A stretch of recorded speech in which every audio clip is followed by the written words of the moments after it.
سرقة كل ما هو مغربي أصبحت حرفة جزائرية، لم يعد الأمر مجرد صدفة ومغالطات تاريخية تقبل تصحيح، بل تجاوز ذلك. هو آلة عملية ممنهجة تعمل على تحريف كل ما هو مغربي ونسبه لغيره بشكل فاضح، وبات لزامنا التصدي له بالحجج والتاريخ الذي لا يقبل الزيف أو التحريف. تقرر في الموضوع لفتح لمين. بإيعاز من النظام العسكري الجزائري، تحريف التاريخ وتزويره، سرقة تاريخ المغرب وثقافته وتراثه وتبنيه ضدا على التاريخ نفسه. يجتهدون في سرقة الموروث الثقافي والتاريخي المغربي، تبنيه والادعاء دون خجل أو حياء بأن التاريخ تاريخهم والتراث تراثهم والعادات عاداتهم والتقاليد تقاليدهم. تصرف مجهول التاريخ وفاقد الهوية يتمسك بمغربة بلده، يعشق المغرب لدرجة الغبطة ثم الجنون والكره. لا يتوانى لحظة في سرقة التراث المغربي.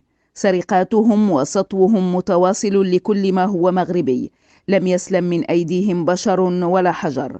عمل ممنهج لمحاولات سرقة التاريخ ورجالاته وعظمائه ومآثره وتراثه من شعر وشعراء، أغاني ومغنيين، موسيقى وموسيقيين، من طبخ وأطباق وألبسة وأعلام وأسماء مدن مغربية.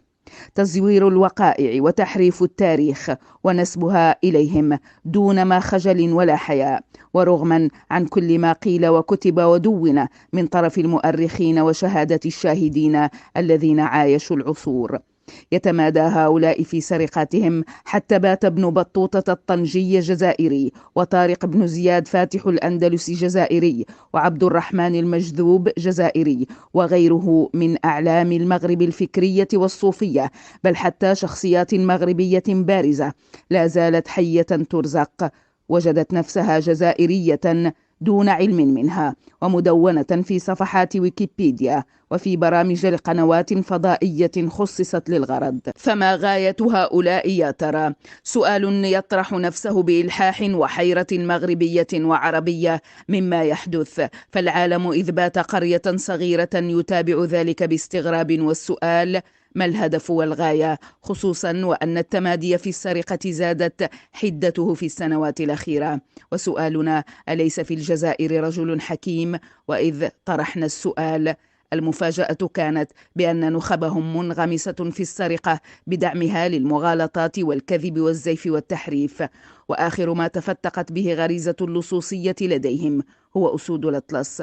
وهنا شر البلية ما يضحك، بقدر الألم والحسرة على جوار سيء بقدر الحيرة من أمر هؤلاء. فبعد النجاحات الكبيرة التي حققها المنتخب المغربي ببلوغه نصف نهائي كأس العالم المربع الذهبي للكبار، وهو الإنجاز التاريخي الذي لم يسبقه له منتخب عربي ولا أفريقي، بقدرة قادر أصبح أسود الأطلس جزائريون، واللقب جزائري، ومنتخبهم أولى به، بل حتى أسد جبال الأطلس الشامخة جزائري ولا علاقة للمغرب به. ولولا الخوف على العالم من صدمة ووقع الكذبة لقالوا بأن المحيط الأطلسي جزائري سرقه المغاربة، كما سرقوا جبل تبقال من قبل، وسرقت مصر الأهرامات، وسرقت فلسطين حائط البراق.